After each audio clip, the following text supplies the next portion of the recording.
This episode is brought to you by Auto Hauler Exchange. I think the problem in vehicle logistics is the broker. We're the problem. I actually had to point the finger at myself, and we were the ones blocking the supply chain from collaborating together. Hey gang, on this episode of the Dealer Playbook Podcast, I am chatting with Royce Neubauer. He's the founder of Auto Hauler Exchange. We're going to be solving your shipping nightmares, by the way. Stay tuned. Royce, thanks so much for joining me on the Dealer Playbook Podcast. I appreciate you having me. And in the spirit of transport, I see you're in a vehicle right now. Are you transporting vehicles right now? I'm not currently transporting vehicles, but I am actually heading to a dealership. So I've been traveling quite a bit, so we're going to go catch up with some customers today. I mean, it looks like you guys are catching fire, and we're going to talk about that in just a minute. But first, a little get to know you. I mean, how did you arrive at, of all the things that people are doing in the auto industry, how did the transport side of the business be the thing that you dove into? Yeah, it's kind of crazy. I've been in logistics for 24 years now. Primarily on the freight side of the world and shipping commodities like food, produce, consumable goods. But being here in Michigan, obviously the automotive industry was going to pull us in at some point in time. So we launched a vehicle division in our brokerage back in 2020, which was obviously an interesting time for everybody. But the brokerage division, the vehicle division, really expanded and grew very quickly. But the beautiful part for me, it was kind of a rebirth in logistics because it was a new vertical. I didn't know much about shipping cars. I'm kind of new to the space. So I came into it with no preconceived notions, no blinders on, just ready to ask questions and really learn from our shippers and our carriers. And I quickly discovered that it was the most fragmented, disjointed vertical in logistics that I had experienced in 20 years, right? Because that was about my 20th years in logistics. And I just started asking dealers, OEMs, remarketers, what is the problem? Why do you guys have so many issues moving your vehicles efficiently?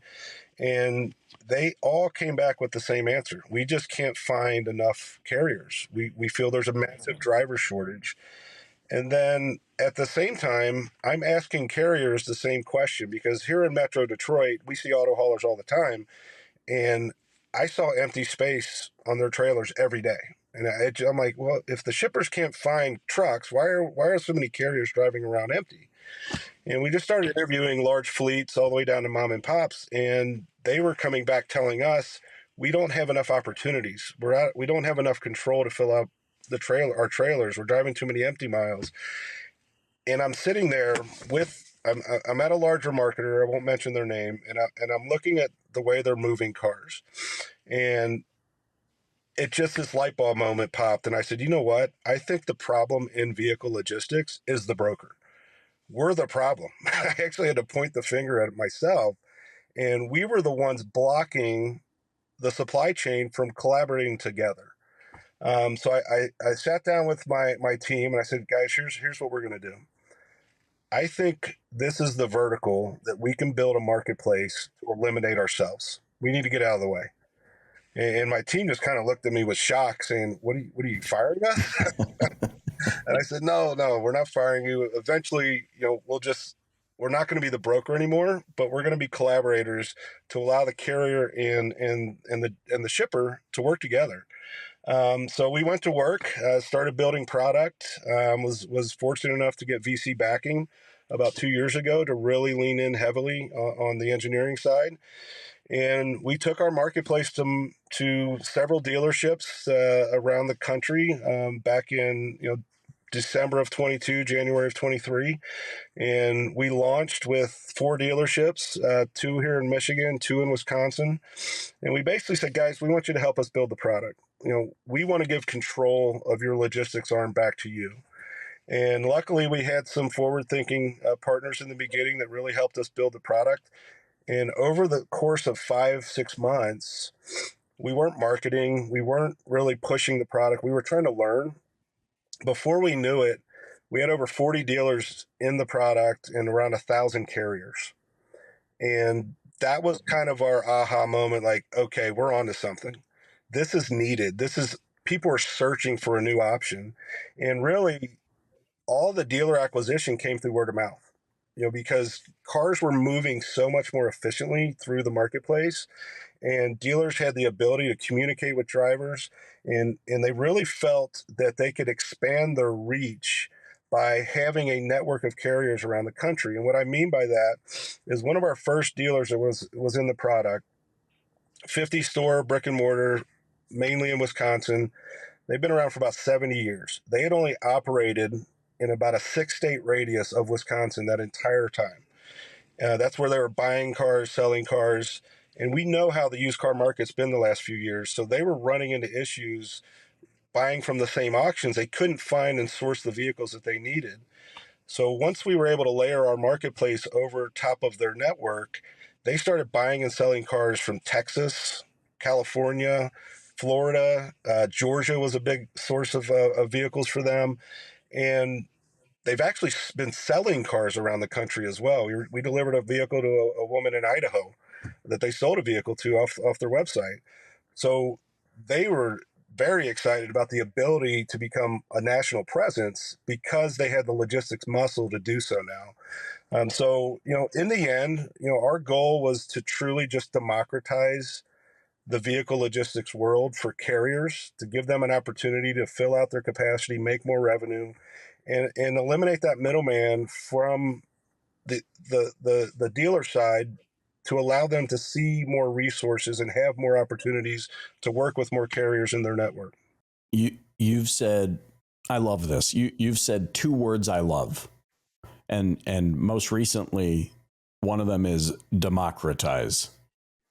I love how you say we have to eliminate ourselves, and the initial gut check, complete gut check of whoa. But this is interesting because I feel like I have this conversation with my team frequently, in which it's like, hey, we must find ways to eliminate ourselves so that the market doesn't. See, if we at least eliminate ourselves, we can figure out what the next thing is for us.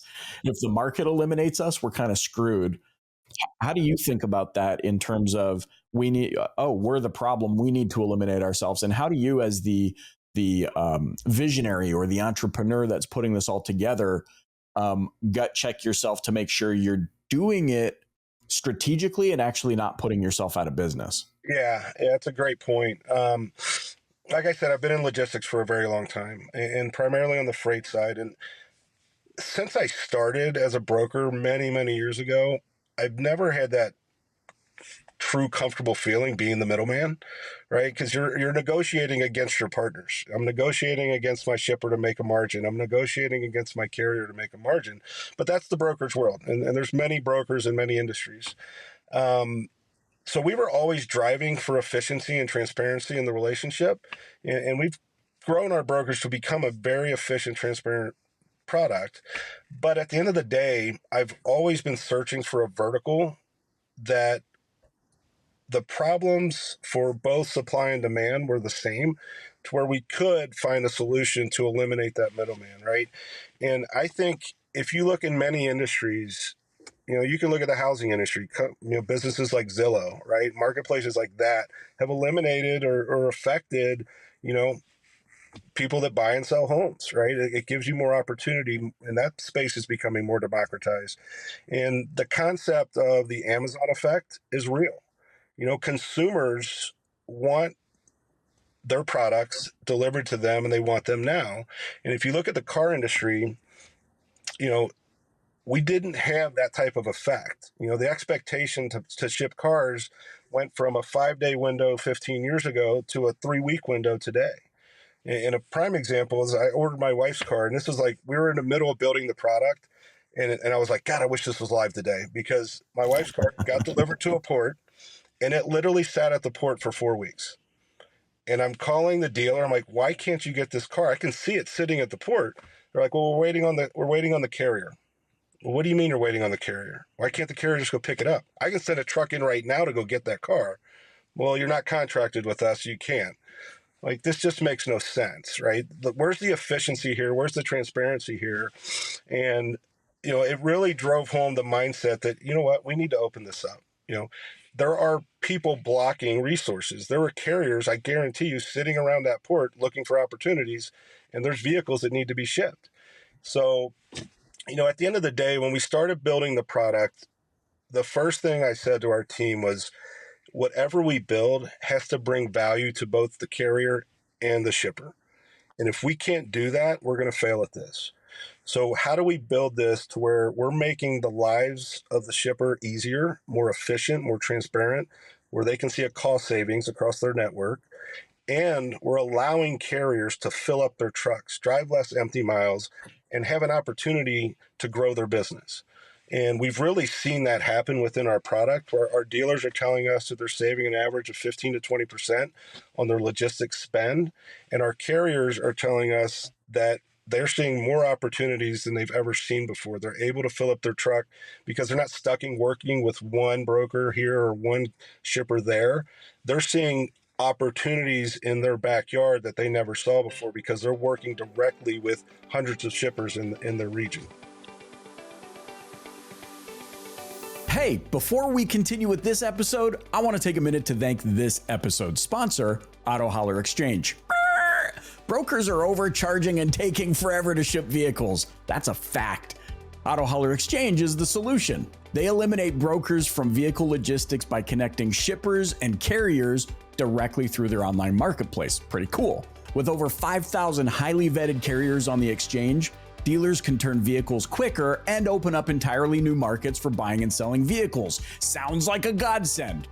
On average, it takes 5 days from a time a dealer lists a vehicle on the exchange to when it arrives at its destination. I mean, speed to market, people. Speed to market. So let me ask you, how long are your vehicles taking to ship? And if you don't know, that's probably another reason for you to try Auto Hauler Exchange. You get analytics, you get reporting, and it's all going to help you better understand your shipping costs and timelines. Talk about transparency. And guess what? It's completely free to list your vehicles. The exchange takes a transparent 10% fee for shipping with no hidden fees. The price you pay, minus the 10% fee, is the amount that Auto Hauler Exchange is paying to the carrier. Get your vehicles moving faster today and talk with someone from the Auto Hauler Exchange team to get set up with a shipper account. Visit autohaulerexchange.com to get more information. All right, let's pop back to this episode. I mean, this is huge. I love your mindset around this. First of all, in an industry that is all about the handcuffs, like blocking resources has actually been the economy of our industry since the beginning. How can I fortify what I'm doing so that nobody else can touch it? Therefore, I'm the only option. And what you picked up on is this is a lose-lose actually for everybody. It's not even a win for the company that's blocking resources because it just makes them look bad.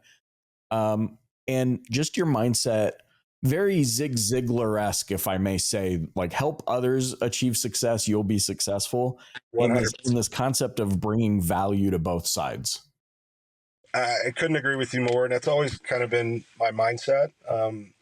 One thing that we've also focused on is people look at logistics as a necessary evil, right? It's a spend center. It's something that's kind of kicked to the back, burn. It's not sexy, right. But I look at it as an opportunity to recapture revenue because it is a spend center. And how are you spending those dollars? Are you spending them intelligently? Are you spending them in a mindful way? Or are you just throwing dollars against the wall because you feel you have to? So we're looking at every opportunity with our shippers on how they're spending their logistics dollars, and we're helping them recapture revenue that's going to their bottom line. And if you look at the car market today, there's the used cars out there with inflation and with interest rates. The margins that dealer's making off that used car isn't what it was 2 years ago. New cars, we know they're not making as much as they were 2 years ago. So they're losing their, top line sales, they're losing margin. So how do we help them recapture some of their spend that goes to their bottom line? So we take it, a holistic view at how logistics is monitored and looked at. And if you handle it in an intelligent way, in a mindful way, there's a lot of dollars out there that you don't need to be spending. And our process and our data that we're able to provide for our shipper network is showing them how to spend their dollars and showing them when to spend their dollars and which markets are going to be more expensive if they're going to buy from auction. We're going to show them the cost to ship that vehicle and what the market rate might be to give them an idea of what they're truly going to generate out of that vehicle. And there's certain times of years that you don't want to buy in certain states because the cost to ship those cars is elevated. I'll use Michigan as an example. We're getting ready for snowbird season, which means a lot of people are going to be heading to the south. So the cost to ship cars out of Michigan over the next month or two is going to slowly rise, right? And then by the holidays, it's going to be astronomical. They're going to be asking for $2,000-$3,000 a vehicle, which makes no sense. If you just wait till the middle of January, it'll cost you $500. Right. So the timing is important, right? So we want to be able to provide our dealers and our shippers with that knowledge that, hey, if you're going to be buying from certain auctions and going to certain regions in the country, you might be paying more over the next couple of weeks than you would have, previously. It's what fascinates me about this, to your point, is this is not something that is typically top of mind for a lot of people. I mean, we all drive the freeways. We see trucks and transport companies all over the place, but do we even think about how much of the economy is actually moved by logistics? Like everything you're wearing right now, the microphone you're speaking into, the stuff hanging on your wall behind you, it was all on a truck at some point in time. Yeah, isn't that it? And you just don't think of it. And so what I love is that you found a way to bolster the pocketbooks of both the dealer and the shipper or the transport company. That's a win-win for both of them because you're putting this group to work and you're saving this group a tremendous amount of money. How do you make sure that everything stays above board? That, I'm just going to say it, like sleazy shipper isn't, ruining the program for everybody. No, that's a valid point. First and foremost, on the carrier side, we have a carrier vetting system that's tried and true that we've used within our brokerage model for 20 plus years. We make sure that the carriers have the right insurance, the right DOT safety ratings, the right authority to safely transport those vehicles, right? And that's to protect the shippers. And then on the shipper side, we're vetting our shippers the same way we vet our carriers. We make sure that their financials are strong and that they're going to pay their bills. And, we're dealing with, independent dealerships all the way up to publicly traded dealership groups. We're working with OEMs. We're working with rail providers. So we're working with some very collateralized, strong shippers around the country.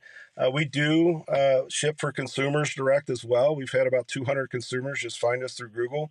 We weren't building the product initially for consumers. It's more of an enterprise, but there's an opportunity there, right? Consumers want to ship their cars, safely and efficiently as well. So we are building in a consumer interface to where, we'll have to verify the VIN of that vehicle is owned by the person and they can swipe their credit card to pay. But, at the end of the day, our systems are, checking the boxes to make sure that carrier's legitimate, that shipper's legitimate. Knock on wood, we haven't had any bad actors to date. I think on the most important side from the dealer's perspective, we've actually brought on probably 15 dealers that have dealt with fraud over the past year because their previous broker or the system they were using wasn't vetting the carrier properly. So our system, can defend against that. We know that the vehicle that is being picked up by a legitimate carrier.